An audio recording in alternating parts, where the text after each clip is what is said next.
আজ ভাইরা আসবে তো সেই জন্য বিরিয়ানি করব। এখানে চালটা ভিজিয়ে রাখছি আর বেরেস্তা ভেজে রাখছি।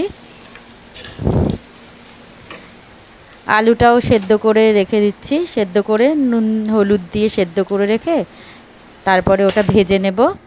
এবার মাংসের মধ্যে দই আর সমস্ত মশলা মাখিয়ে নেওয়া হয়েছে।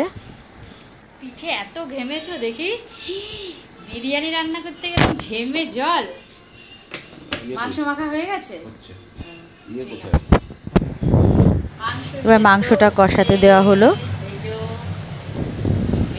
আর এদিকে চালটা যে বসাবো তার জলটা দিলাম, আলুটাও ভাজতে দিয়েছি, একবারে সব একসাথে করতে দিয়ে দিয়েছি। এবার আমার ওইটা রেডি হয়ে গেছে। এবার মাংসটাও হয়ে গেছে নরম। এবার আলু, ঘি দিয়ে আলু, তারপরে মাংস, চাল না ভাত, এগুলো দিয়ে বিরিয়ানিটা রেডি করব।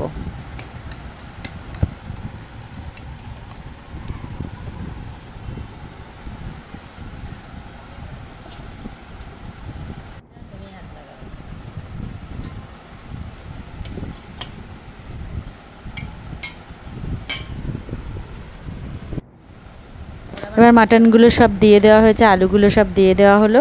এবার অল্প অল্প গ্রেভি যেগুলো ওগুলোও দিয়ে দেওয়া হলো।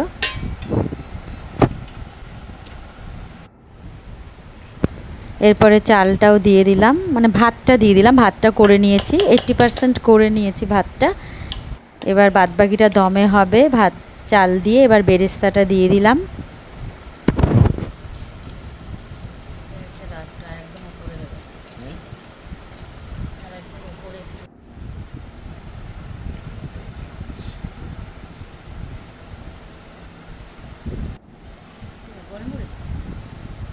এবার জায়ফল, জয়িত্রী, গোলমরিচ গুঁড়ো সব দিয়ে বিরিয়ানিটা এবার দমে বসিয়ে দেব। ঘিও দিয়ে দিলাম।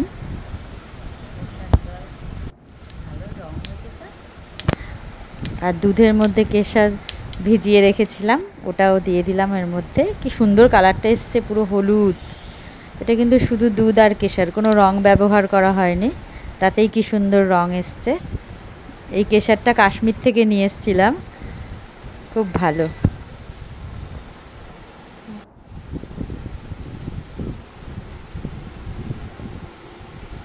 এবার লাস্টে আবার একটু ঘি ঢেলে দিলাম, দিয়ে এবার গ্যাসে বসিয়ে দিয়ে ঢাকা দিয়ে দমে বসিয়ে দেব।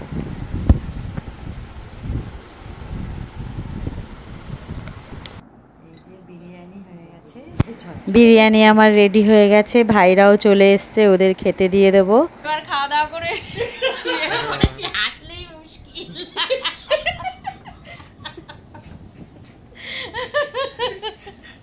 এই যে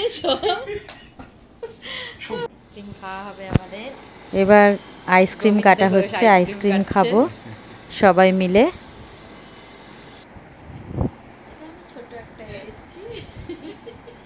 এবার ওরা সব বাড়ি চলে যাচ্ছে, আবার দেখা হবে, টাটা।